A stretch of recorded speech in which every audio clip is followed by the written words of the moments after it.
সবাইকে শুভ সকাল। দেখো এখানে আমার তিনজন মেয়ে দাঁড়িয়ে আছে, একটা আমার মেয়ে, একটা আমার দাদার মেয়ে, আর মাঝেরটা তো ওর বুনু, ছোট মেয়ে আমার। তো এরা তিনজন সবসময় একসাথে থাকবে। আর শুধু এই মানে কি বলবো, তিনজন একসাথে থাকলে যা হয়, মানে তিন শত্রু আর তিন মূর্তি সবসময় একসাথে থাকবে। তার মধ্যে আছে আমার, এই যেখানে আমার মা দাঁড়িয়ে আছে, ওদের সাথে কথা বলছে।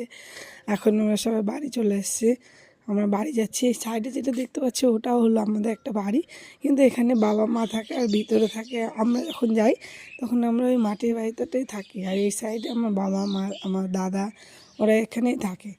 আর এখানে দেখো আমার মেয়ে কী করছে এখন, দেখো কী করছে, সবসময় কিছু না কিছু দাদু বাড়িতে গিয়ে।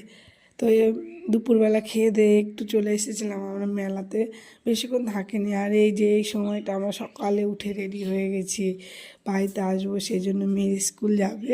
ভোরবেলা উঠেছি, উঠে রেডি টেডি হয়ে তারপরে সবাইকে ডাকলাম, মেয়েদেরকে রেডি করালাম, আমি চলে আসছি।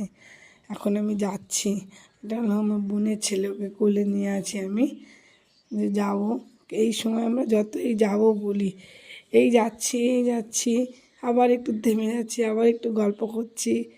এই বলছে যে আমার মেয়ে বলছে যে আমি স্কুল যাবো, আর কেউ তো আমাদের আসতেই দেবে না, বলছে থাক থাক। আমি না, মেয়ের স্কুল আছে, ওই জন্য আর যাবো, যেতেই হবে স্কুলের জন্য, স্কুল বন্ধ করা যাবে না, আবার আসবো। না, আমার থেকে আমার মেয়েদেরই বেশি বায়না যে বাবা মা, দাদু বাড়ি যাবো। এই যে সবাই এখন আমরা বাসে উঠে পড়েছি, আর সবাই টাটা করছে। এই টাইমটা এত এত খারাপ লাগে, মানে কী বলবো তোমাকে। মানে একদিন ছিলাম যে কি আনন্দ ছিল, আর যখন চলে আসি তখন এত মনটা খারাপ হয়ে যায়, তখন একদমই ভালো লাগে না।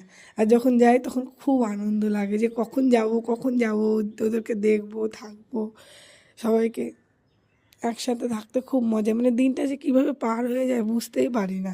আর এখানে যখন চলে আসি তখন ওই কাজের মধ্যে দিয়ে পার হয়ে যায়, আর ওখানে গেলে সবসময় হাসি খুশি আনন্দ। টাটা।